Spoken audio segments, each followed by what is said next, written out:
Bad advice is all too common on the internet, and especially so with motorcycles. The trend nowadays is the second you get a bike, you get an Instagram account and you start giving advice like you're an MSF instructor. Well, my name is Michael, and today I'm going to go over a couple of common myths and misconceptions that I've seen spouted off on the internet a lot and why they're detrimental. Also enjoy a bunch of clips of my adventures in the background because I didn't really feel like filming this one on the bike, but I hope it is still entertaining. I have seen some very, very far out there advice from people with zero qualification to give it, and I've seen it followed by people without the knowledge to refute it. I'll be mentioning a few different topics in this video, all of which really deserve a video of their own, but just understand this is not a comprehensive list of the falsities that I've heard, just some main examples. Also, just to get something out of the way, I do not claim to be an expert.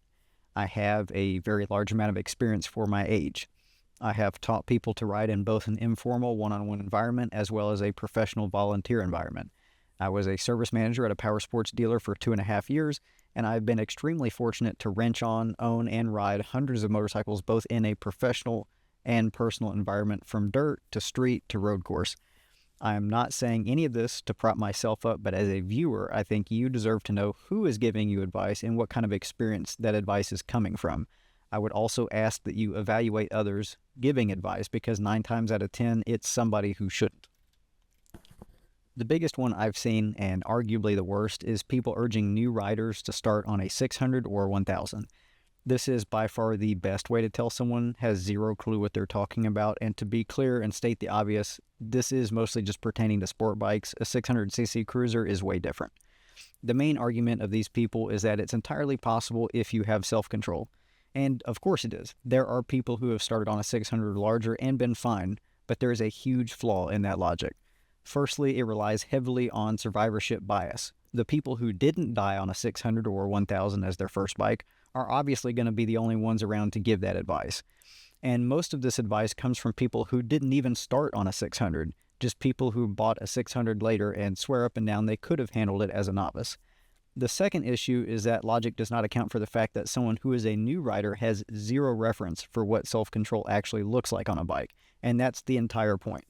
To demonstrate this, I'm going to propose 2 examples.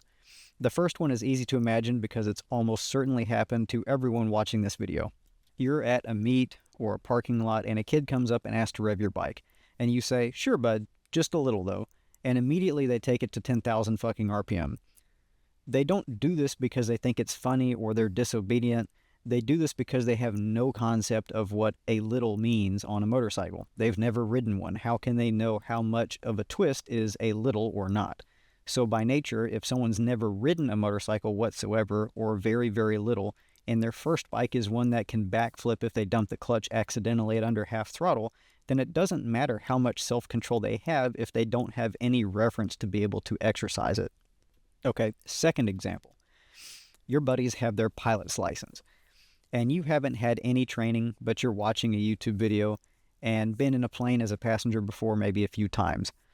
They tell you to skip the little Cessna and buy a jet as your first plane. Can you see why this logic is insanely dumb here?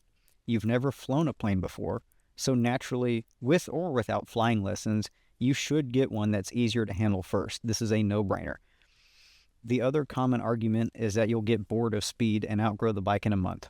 This almost exclusively comes from the guys who think that doing 160 miles an hour on the interstate is the measure of a bike's performance. I'll let you in on a secret. They never outgrew their first bike.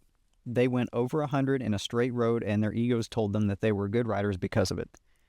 Telling people with no experience to start on an advanced machine is deadly advice, and the only real exceptions are people that grew up riding dirt bikes. Still completely different, but far more understandable. And for reference, I grew up riding dirt bikes. I rode dirt bikes for years and years before I ever got a street bike, and my first street bike was a 250cc that I put 50,000 miles on before upgrading. There's far more to cover on that topic alone, but in the interest of not dragging the 600 stuff on for hours, let's move on. The next thing I hear is to never brake in a corner. I have zero clue where this started, and it's often portrayed as if braking in a corner will throw you clean off the bike. This has absolutely caused people to wreck. They come into a corner too hot, and instead of just applying some brake, decreasing their radius, and standing the bike up, They're convinced that committing to leaning is the only way. Depending on the situation, there are absolutely times when committing to a lean is far better. But if a decreasing radius corner sneaks up on you, then more times than not, just applying some brake smoothly is the best option. Also, the use of trail braking disproves this statement itself entirely. The most common street use for braking in a corner is either a decreasing radius bend on a road you're not familiar with, or some debris in the corner. Telling someone not to slow down if they need to is homicidal advice, and I feel like most of the time it's understood that this isn't true, but people can't explain when to brake and when not to, so they just say don't do it, period. This next one is in the same ballpark, and it's people saying not to use the rear brake. Never ever listen to someone who says this crap. The reason why people say it is that on a motorcycle, your front brake makes up a far larger percentage of your braking power compared to the rear, and depending on the bike and the stage of braking that you're at, it can be 70% to 90%. Some people say not to use it because it's not worth it.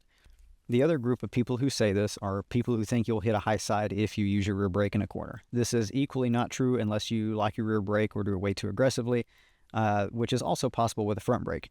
In reality, there's no real reason not to use it other than preference. When I ride on the street, I am 90% rear brake use, and my front is mainly just used for abrupt stopping and spirited riding only. If you can't just use the rear brake in a normal street riding environment, assuming nobody's pulled out on you, all that, without hitting someone, then you're following too close, you're going too fast, or you can't brake. Some track riders don't use the rear brake at all out of preference, and I think this is where this one comes from. Some MotoGP riders also don't use the rear brake at all either.